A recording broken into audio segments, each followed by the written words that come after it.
परम पवित्र भगवा ध्वज, माननीय सहजिला संघ चालक जी, आत्मीय स्वयंसेवक बंधुओं, आज रक्षाबंधन उत्सव हम सभी मनाने के लिए यहाँ उपस्थित हुए हैं। रक्षाबंधन उत्सव राष्ट्रीय स्वयंसेवक संघ के 6 उत्सवों में से एक उत्सव है। यह उत्सव कोई सामान्य उत्सव नहीं है। राष्ट्रीय स्वयंसेवक संघ का जन्म जब नहीं हुआ था, उसके पहले से भी वेदों और पुराणों में भी इसकी कहीं न कहीं संरचना हमारे ऋषियों और मुनियों ने किया है। संघ कोई अपने मन की अपने इच्छा के अनुसार कोई कार्यक्रम नहीं तय करता है। संघ वही कार्यक्रम तय करता है जो हमारे वेदों में कहीं न कहीं उसका लेख मिलता है। सत्य और सारगर्भित विषयों को संघ जीवित करने का काम करता है। संघ में 6 उत्सव का अपने आप में एक बड़ा महत्व है। उसी क्रम में रक्षाबंधन का भी। रक्षाबंधन केवल भाई और बहन का प्यार नहीं है, बल्कि देश की एकात्मता और अखंडता की रक्षा करने का व्रत लेने वाले इस देश के नौजवानों का एक राष्ट्रीय स्वयंसेवक संघ है। जिस समय राजा और महाराजाओं का कार्यकाल चलता था, उस समय भी कहीं न कहीं एक दूसरे की रक्षा का लोग व्रत लेते थे। अपने आप में अनेक सूरवीरों का उल्लेख मिलता है। जब हमारे यहाँ इस देश के अंदर आक्रांताओं का वैभव बढ़ा, उन आक्रांताओं से जीता जा सकता है, उसके लिए हम लोगों ने एक दूसरे की रक्षा का व्रत लेकर के और भारत माता की जय का उद्घोष करके इस देश को परम वैभव के शिखर पे पहुंचाने का काम किया। इतिहास की पंक्ति में एक शब्द आता है, एक लेख आता है, छोटा सा मैं बोलता हूं कि हम कहते हैं जब सिकंदर एक महान शासक था, उस सिकंदर का भी अभिमान हमने चूर चूर कर दिया। उसमें एक कवि ने एक पंक्ति लिखा कि चल दिया मानी सिकंदर इस धरा पर टेक घुटने। कहीं न कहीं उस एकात्मता और अखंडता की यह बात समाज के अंदर अपने ही लोगों ने फैलाने का काम किया। हम एक हों, एक दूसरे की रक्षा का व्रत लें। यह जो रक्षाबंधन है, यह वेदों में उसका उल्लेख कहीं न कहीं मिलता है कि हमें एक दूसरे की रक्षा क्यों करनी चाहिए, और किया भी तो उसका कोई आपके पास उदाहरण है क्या? तो मुझे ध्यान में आता है कि एक छोटी सी घटना, जिस समय राजा बलि 110 वर्ष पूरे की अपनी साधना में, देवताओं की नगरी इंद्र को भी जीतने का काम राजा बलि ने किया। सारे देवताओं में हड़कंप मच गया कि अब क्या होगा। देवराज इंद्र का भी सिंहासन छिन गया। सारे लोकों में असुरों की संख्या बढ़ती चली जा रही, उनका आधिपत्य हो गया। हम तो बेघर हो गए, हमारे पास तो कोई न रियासत रह गई, न हम कहीं के राजा रह गए। सारे असुरों का राज्य आ गया। देवताओं ने ब्रह्मा जी के पास जाकर के अनुनय और विनय किया कि ब्रह्मा जी आप बताएं, राजा असुरों का राजा बलि 110 वर्ष की पूरी साधना करके आज तीनों लोकों पे विजय प्राप्त कर लिया। ब्रह्मा जी ने बताया कि आप भगवान विष्णु के पास जाएं, हो सकता है वही आप सब लोगों का कोई न कोई मार्गदर्शन कर सकते हैं। सारे राजा मिलकर के, सारे देवता मिलकर के भगवान विष्णु के पास जाते हैं, तो आपको कथा ध्यान में आती है कि भगवान विष्णु वामन रूप के अवतार में आते हैं और राजा बलि के पास जाते हैं। कहते हैं राजन, हमने तुम्हारे बारे में बहुत कुछ सुना है, तुम्हारे दरवाजे से कोई खाली नहीं जाता है, तुम तो बहुत बड़े दानी व्यक्ति हो। उसको महिमा मंडित कर करके उसकी मुंह की बातों को उगलवाना चाहते थे, सुनना चाहते थे। राजा बलि जब वामन देवता को देखता है, उनके सामने नतमस्तक हो जाता है। कहता है कि हे वामन देवता, आप तो ब्राह्मण हैं और मेरे दरवाजे से कभी कोई ब्राह्मण खाली नहीं गया। आप क्या चाहते हैं? मांग लीजिए जो मुझसे आप चाहते हो। वामन देवता ने कहा कि मैं जो मांगूंगा पहले आप संकल्प करिए, वह आप देंगे क्या? तो राजा बलि ने ठहाका लगा करके हंस करके कहा कि हे वामन देवता, आप पहले इच्छा व्यक्त तो करिए। ये राजा बलि का दरबार है, यहां से कोई खाली कभी नहीं गया है। वामन देवता ने कहा कि हे राजन, एक बार पुनः सोचने का मौका देता हूं। लेकिन बलि ने कहा कि नहीं, आप मांग लीजिए वामन देवता, मैं आपको देने का वचन देता हूं।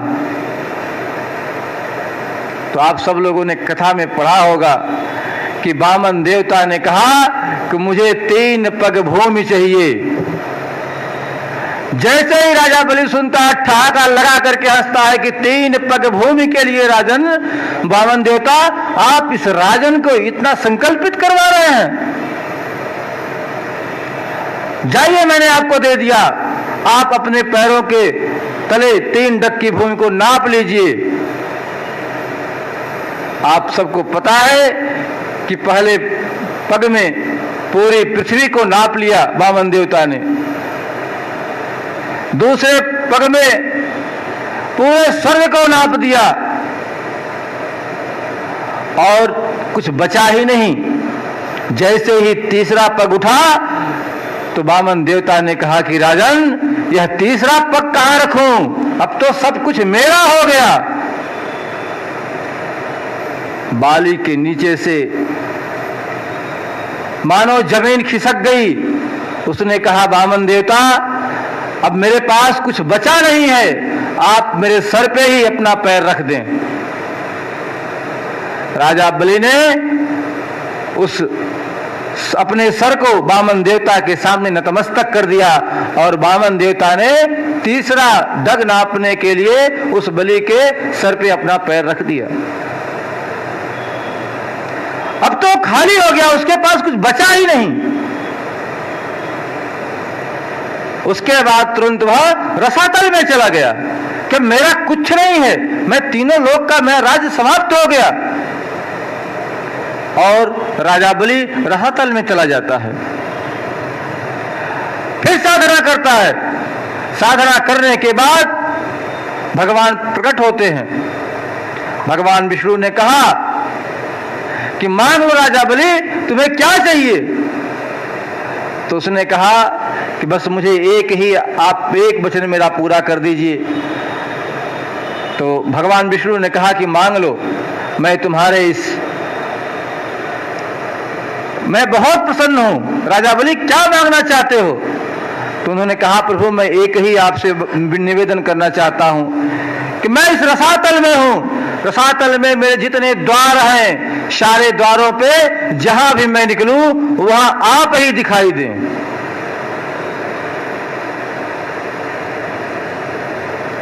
भगवान विष्णु तो कह चुके थे कि मांग लो।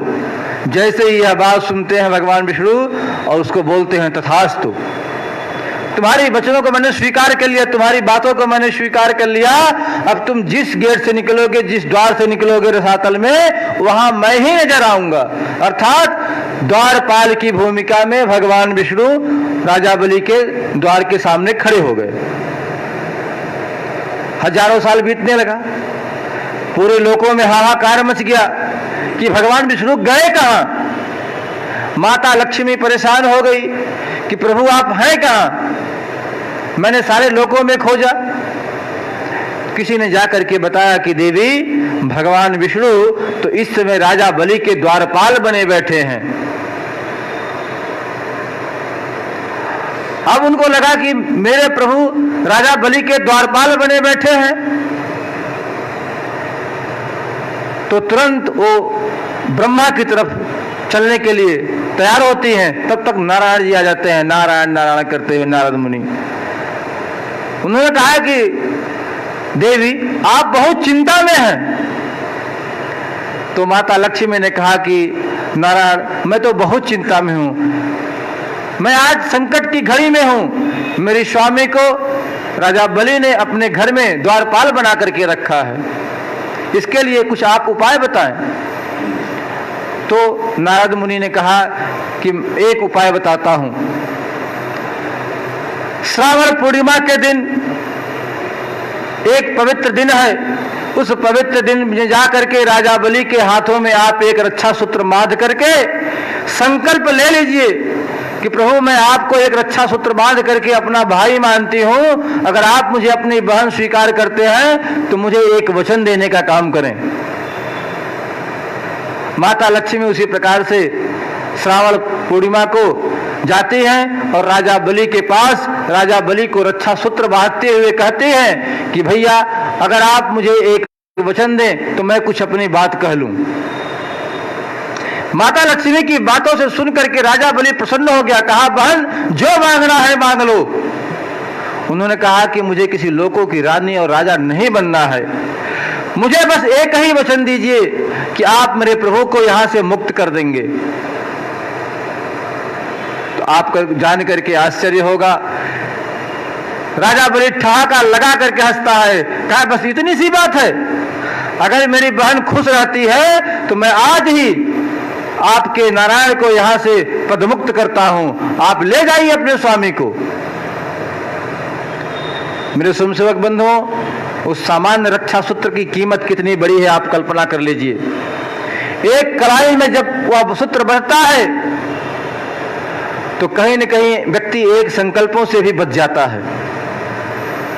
माता लक्ष्मी जब अपने स्वामी को एक सूत्र में बांध करके प्राप्त कर सकती हैं, तो क्या आप एक सूत्र को बांध करके एक दूसरे से धर्म, संस्कृति और रक्षा का व्रत नहीं ले सकते हैं?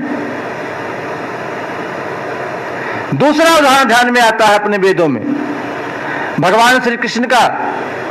भगवान श्री कृष्ण की एक चाची थी जिसका नाम था श्रुति।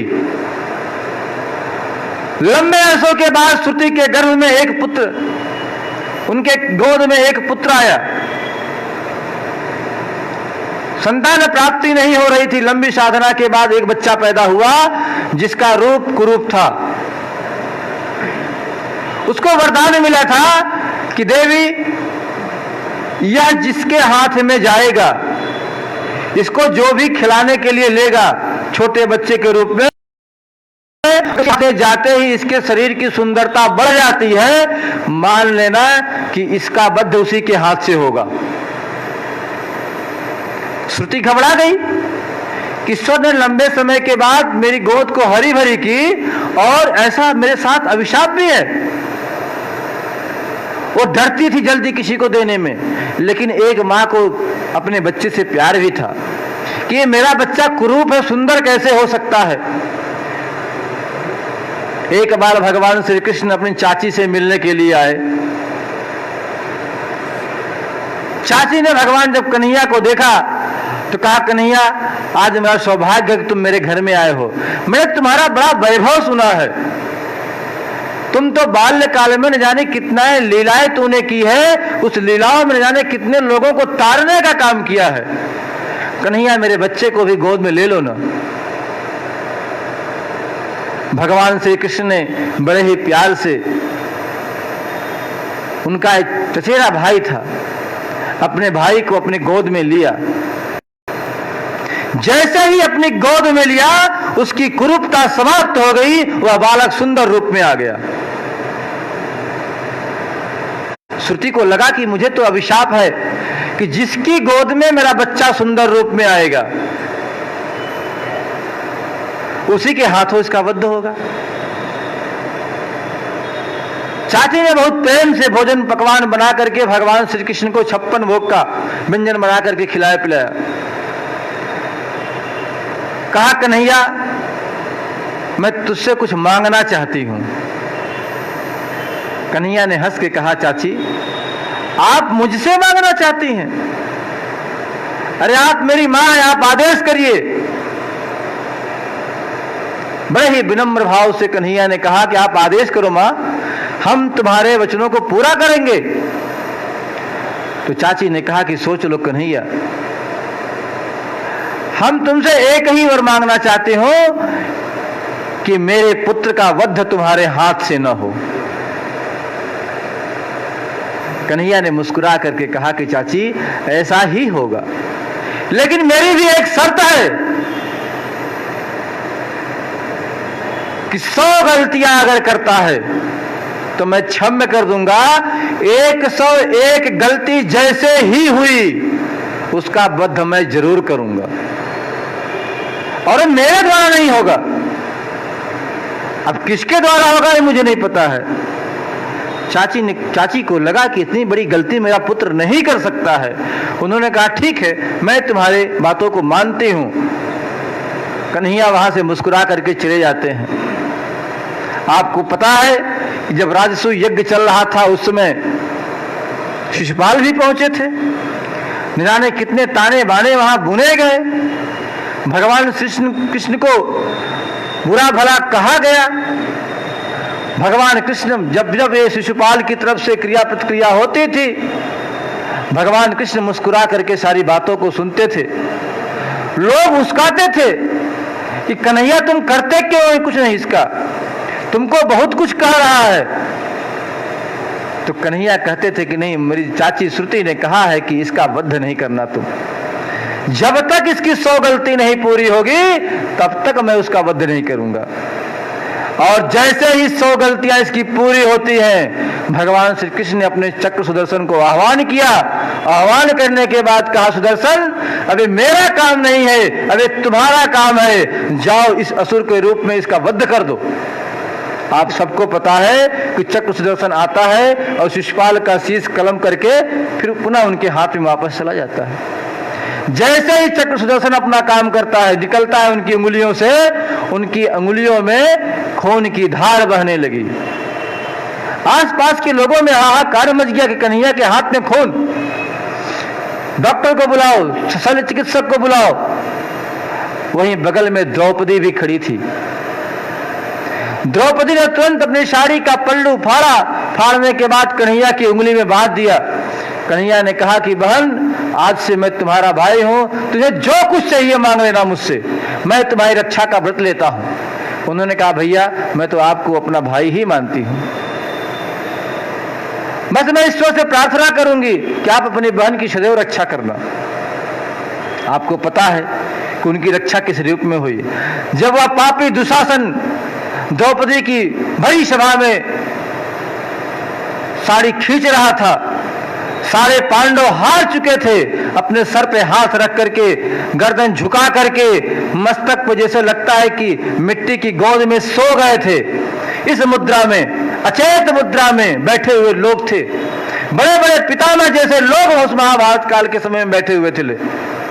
उस भरी सभा में द्रौपदी का चीरहरण हो रहा था।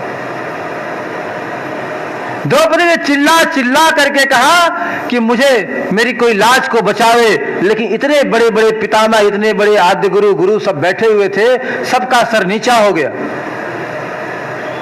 बाद में उसने अपने भैया को याद किया कि भाई, आज इस भरी सभा में मेरा चीरहरण हो रहा है, अब तुम ही एक सहारा हो, तुम आकर के मेरी लाज को बचाने का काम करो। भगवान श्री कृष्ण जी अपने विकराल रूप में आते हैं और आप सबको पता है कि सारी है कि नारी है, कि नारी है कि सारी है। उस समय यह चौपाई बन गई और माता द्रौपदी की लाज बचाने का काम भगवान श्री कृष्ण ने किया। उस पापी दुशासन का अंत हुआ। एक छोटे से पल्लू के टुकड़े को उंगली में बांधने का कितना बड़ा काम भगवान श्री कृष्ण ने किया अपनी बहन की लाज बचाने में। उसी प्रकार से वेदों में तमाम प्रकार के उदाहरण हैं, जो एक छोटी सी धागे को सूत्र मान करके, कलावा मान करके, अपने यहाँ जो गांव में पौरोहित्य कर्म करने वाले बंधु हुआ करते थे, आज के दिन गांव गांव घूम करके अपने जजमानों को रक्षा सूत्र बांध करके कहते थे कि हे द्रौपदी राजा दानवेंद्रो महाबलः। अपने सामने वाले जजमान को राजा बलि की तरह उसकी भूमिका में उसको देख करके कहते थे कि तुम राजा बलि की भूमिका में चक्रवर्ती सम्राट और राजा बनो, लेकिन एक दूसरे की रक्षा करने का संकल्प भी लो। यह जो संकल्प सूत्र आपको बांधा जा रहा है, सामान्य संकल्प सूत्र नहीं है। पंडित जी एक चम्मच हाथ पे चरणामृत रख देते हैं, आप उसको प्रसाद समझ के अपने ओठ में भी लगाते हैं और सर पे भी रख लेते हैं। पानी को रख करके संकल्प कराते हैं, आप मानते हैं कि मेरे जीवन का सबसे बड़ा पुण्य काम यही है, जो मैंने वचन दिया उसको पूरा करना है। अपने जजमानों को घूम घूम करके गांव में लोग, पहले जब एक कलावा नहीं था तो जरई बांधते थे, जरई समझ रहे हैं ना, जरई बांधते थे, बांध करके संकल्प कराते थे कि आप राजा बलि की तरह दानी बनिए, आप राजा बलि की तरह एक दूसरे की रक्षा का व्रत लीजिए। यह सामान्य रक्षा सूत्र नहीं है। ऐसे मुगल शासकों का भी इतिहास आता है, हुमायूं और कर्णावती का। जब कर्णावती का राज्य छीनने के कगार पे हुआ, लगा कि मैं युद्ध हार जाऊंगी, तो उन्होंने उस राखी को हुमायूं के दरबार में भेजा राजदूत से कि आप मेरी रक्षा करें। उस रक्षा सूत्र की कीमत राजा हुमायूं को पता चला, क्योंकि एक घर में वह छिपा था, जिस घर में वह छिपा था उस घर में एक भाई और बहन का प्यार उसने देखा था। उस रक्षाबंधन के पर्व पे उसका भी मन के अंदर एक खुटन थी कि मेरी भी आज एक बहन होती तो मेरे भी कलाई में एक राखी बत्ती और मैं भी अपनी बहन की रक्षा का व्रत लेता। लेकिन वो सौभाग्य कर्णावती को मिल चुका था। कर्णावती ने जब रक्षा सूत्र उस दरबार में भेजा कि हुमायूं भैया आप मेरी रक्षा करें, इसलिए मैं आपको रक्षा सूत्र भेज रही हूं, उस रक्षा सूत्र को उन्होंने स्वीकार करके और रानी कर्णावती के साथ न्याय करने का काम किया, उसके राज्य को दिलाने का काम किया। ये सामान्य बात नहीं है। इस नाते से हमारी संस्कृति में, हमारे संस्कार में इस रक्षा सूत्र की कीमत है। अब राष्ट्रीय स्वयंसेवक संघ ने अपने 6 उत्सव में इसको क्यों डाला? तो राष्ट्रीय स्वयंसेवक संघ सदैव भारतीय संस्कृति की रक्षा और सुरक्षा करने का व्रत लेता है। इस देश को एकात्म और अखंड भारत बनाने का संकल्प लेता है, अपनी खोई हुई अस्मिता को पुनः प्राप्त करने का संकल्प लेता है। यह रक्षा सूत्र बांध करके हम कहते हैं कि जम्बूद्वीपे आर्यावर्ते जम्बूद्वीपे भरतखंडे, उस संस्कृति को हम याद दिलाते हैं जिस संस्कृति को हमारे ऋषियों और मुनियों ने अपने चरणों से रख करके तारने का काम किया है, अपने सर पे रख करके और इस माँ के हृदय में अपने को वास करा करके, माता के गोद में अपने को सो करके विराजमान होकर के विकराल रूप धारण करके इस संस्कृति की रक्षा करने का काम किया है। ये सामान्य संस्कृति नहीं है, यह संस्कारों से युक्त संस्कृति है। हमारी संस्कृति कैसी है? यहाँ तो गंगा और गौ तुलसी की भी पूजा होती है। गंगा की धारा को लोग कहते हैं कि निर्मल पानी है, इस पानी की भी पूजा करने वाला व्यक्ति सामान्य नहीं होता। लोग कहते हैं कि पानी की पूजा भारत में होती है, पौधों की पूजा भारत में होती है, जानवरों की पूजा भारत में होती है। भारत में सब में कण कण में देवता का व्याप्त होता है, देवता का वास होता है, उसको हम उस दृष्टि से देखने का काम करते हैं। यह संस्कार हमें कहां से मिला? यह संस्कार हमारे वेदों और पुराणों से मिला। राष्ट्रीय स्वयंसेवक संघ ने इस संस्कृति को जगाने का काम किया। भाई और बहन का कितना अटूट प्यार होता है, कितना प्रेम होता है, यह आपको कहीं न कहीं मिलता है। राष्ट्रीय स्वयंसेवक संघ अपने आद्य गुरु परम पवित्र भगवत ध्वज को साक्षी मान करके सारे कार्यक्रमों को संपन्न करता है। एक बार राष्ट्रीय स्वयंसेवक संघ की पद्धति के अनुसार कुछ स्वयंसेवकों ने गांव-गांव घूम करके एक दूसरे को रक्षा बांधने का काम किया था। विद्यार्थी जीवन था मेरा भी। जब गांव में जाने का अवसर मिला, गांव में जब एक दूसरे को हमने रक्षा सूत्र बांधने का काम किया, एक सज्जन ने मुझसे पूछा या अपने स्वयंसेवकों से कहा कि भैया मैं तो आपकी बिरादरी का व्यक्ति भी नहीं हूं, मैं आपके जाति का व्यक्ति भी नहीं हूं, आप मुझे रक्षा क्यों बांध रहे हो? मैंने कहा भाई मैं आपको इसलिए नहीं बांध रहा हूं कि आप मेरी बिरादरी के हो, आप मेरी संस्कृति के हो, आप मेरे संस्कारों से युक्त हो। जिस राम की पूजा मैं करता हूं उस राम की पूजा आप करते हो। हमारे जब चंदन और शिखा जनेऊ में कोई भेद नहीं है तो हमारे और आप में कैसे भेद हो सकता है? चंदन शिखा रखने का अधिकार प्रत्येक हिंदू को है, वह किसी भी कुल खानदान में पैदा हो। वह हिंदू है, उसके मस्तक पे चंदन होना चाहिए, उसके सर के मध्य में शिखा होनी चाहिए, उसके बदन पे जनेऊ होनी चाहिए। ये हमारे संस्कार हैं। संस्कार कभी मरते नहीं हैं। संस्कार अपनी भारतीय संस्कृति को जीवित करता है। जब मुगलों का आतंक बढ़ा तो लोगों के घर के दरवाजे पे ओम अंकित ध्वज को देख करके घर को ढहा दिया जाता था। उस घर में रहने वाले प्रत्येक हिंदू समाज के सर को कलम कर दिया जाता था। क्यों? क्योंकि वह हिंदू है, वह उस संस्कारों को मानने का काम करता है। न जाने अनंत सवामन जनेऊ तौला गया है इसी संस्कृति में, ऐसा इतिहासों में वर्णित है। खून की नदियां बही हैं, हमारी माताओं और बहनों के सर कलम कर दिए गए हैं, क्योंकि भारतीय संस्कृति में पलने वाला नौजवानों को पैदा करने वाली लोग थे।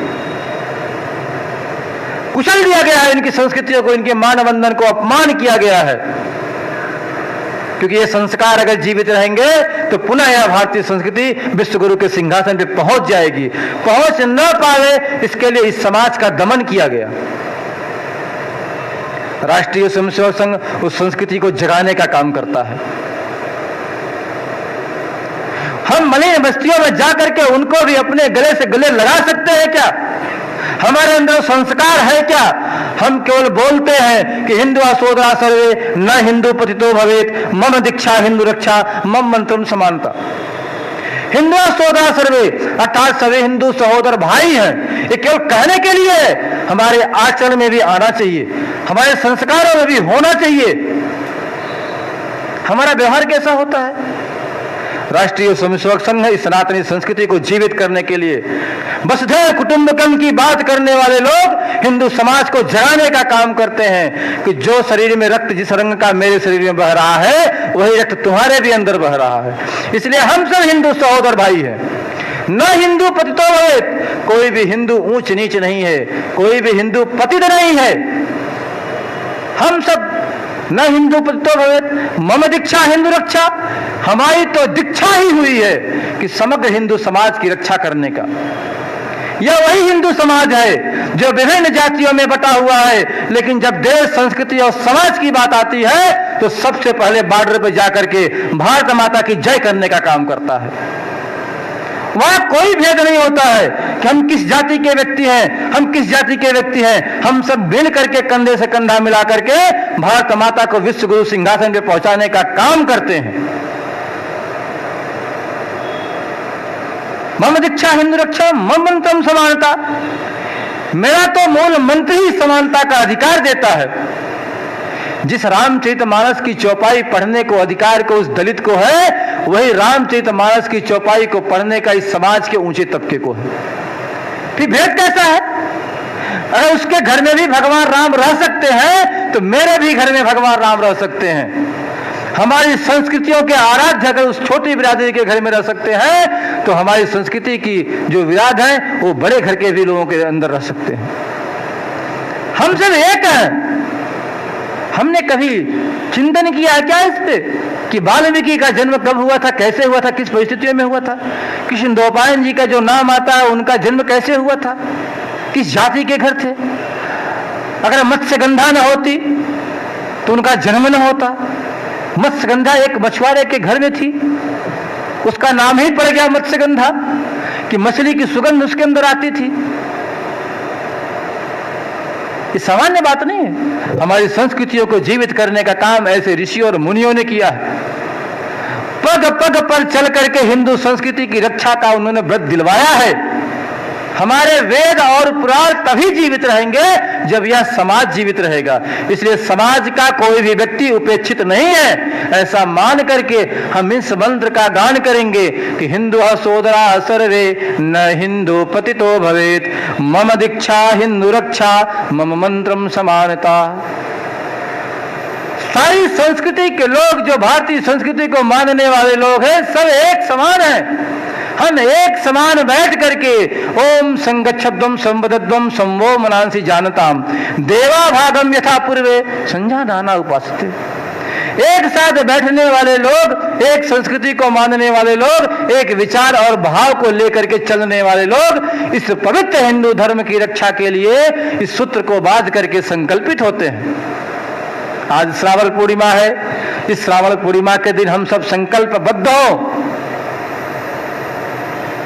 एक दूसरे को रक्षा सूत्र बांध करके।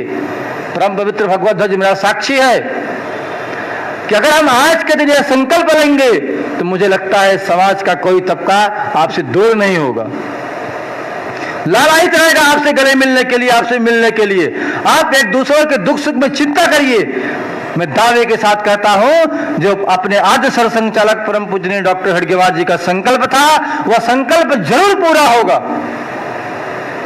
समाज का एक एक तबका राष्ट्रीय स्वयंसेवक संघ का सच्चा सिपाही बन जाएगा और भारत माता की जय करेगा। जब समाज का हर वर्ग भारत माता की जय करेगा तो जिस संकल्प को लेकर के राष्ट्रीय स्वयंसेवक संघ आज 94 साल से चल रहा है वह पूरा हो जाएगा। संघ की प्रार्थना की अंतिम पंक्ति है कि परम वैभवन्नेतु मेतत् स्वराष्ट्रम। उस परम वैभव के शिखर पे इस राष्ट्र को बैठा करके हम विश्व गुरु के सिंहासन पे भारत माता की जय करा देंगे, उसमें कोई शक नहीं है।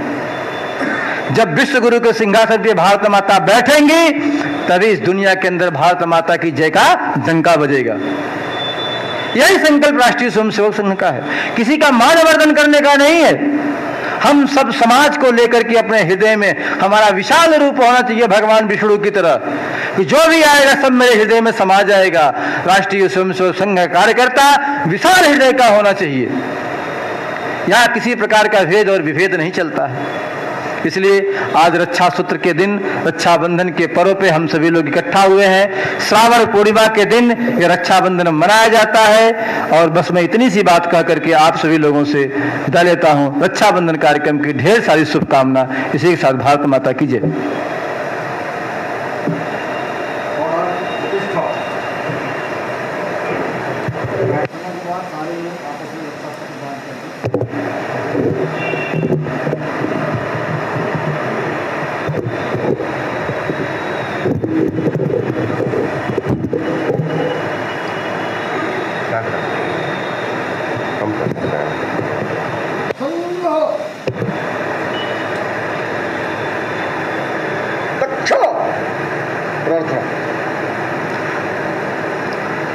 नमस्ते सदा वत्सले मातृभूमे,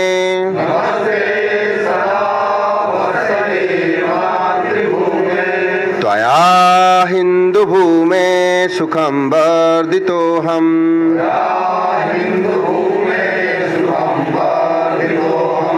महामंगले पुण्यभूमे त्वदर्थे,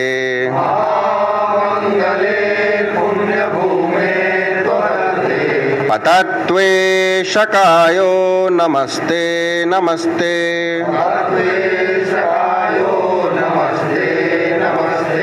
प्रभु शक्तिमन् हिंदू राष्ट्रांगभूता,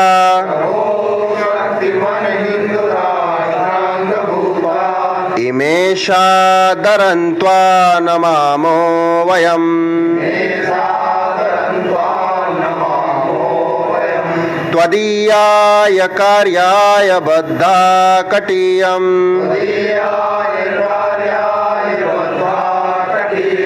शुभामाशिषं देहि तत्पूर्तये।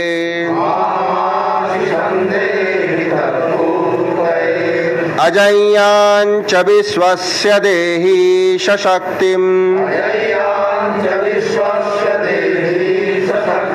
सुशीलं जगद्येननं ब्रह्मवेत्। श्रुतं चैव यत्कण्टकाकीर्णमार्गम्, स्वयं स्वीकृतन्नः सुगं कार्येत्। समुत्कर्षनिःश्रेयसस्यैकमुग्रम्, परम साधनं नाम वीराव्रतम् तदन्ता स्फुरत्वक्षया ध्येयनिष्ठा हृदन्तः प्रजागर्तु तीव्रानिशम् विजेत्री च नः संहता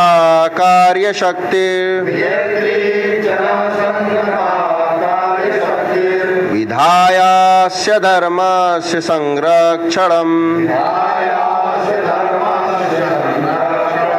परं वै भवन्नेतु मे तत्स्वराष्ट्रम् समर्था भवत्वा शिशार्ते भृशम्। भारत माता की जय।